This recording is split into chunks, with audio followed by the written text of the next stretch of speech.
You walk out the door with a coffee stain on your shirt, or you stumble over a word in a meeting, or your hair just refuses to sit right, and the feeling follows you all day. That prickling certainty that everyone saw it, that everyone is still thinking about it. Here's the news that's equal parts brutal and freeing. Almost nobody noticed. A famous experiment at Cornell University put an exact number on the gap between how much you think people are watching you and how much they actually are, and the gap is almost comically huge. That spotlight you feel burning down on you, you're the one holding it.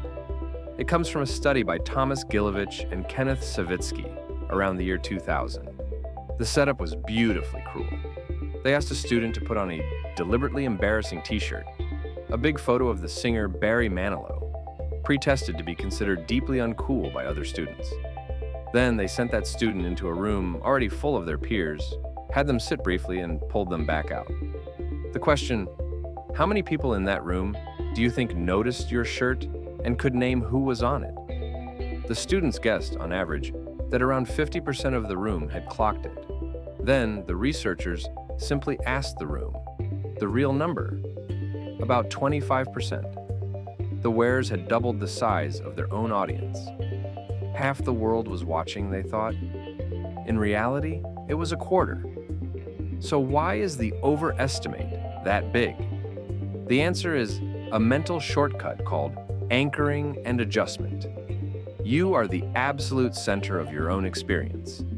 You know everything about that stain, that stumble, that shirt. It's vivid, it's loud, it's the main event of your entire day. That intense inner awareness becomes your starting point, your anchor.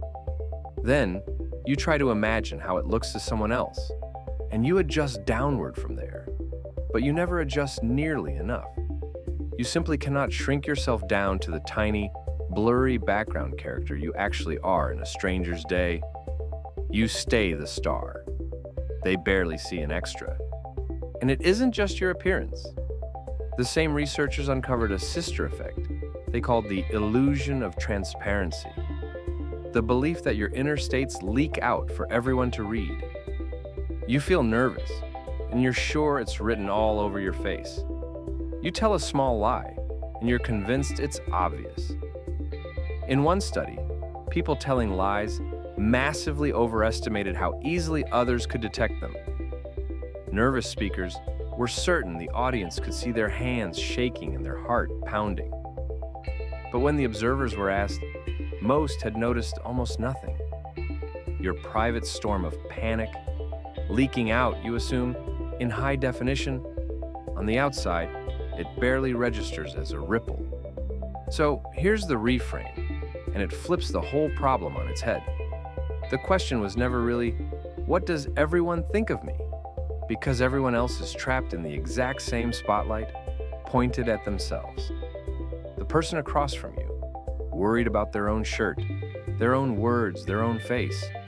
So, it's not that the room is watching you and judging, it's that the room is full of people, each convinced they are the one being watched.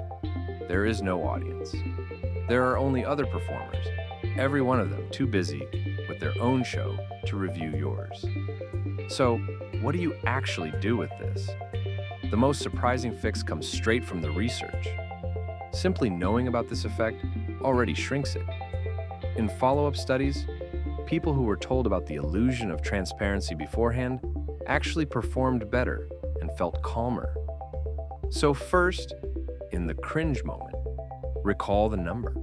Cut your imagined audience in half, then half again, and you're finally close to reality. Second, run a tiny experiment.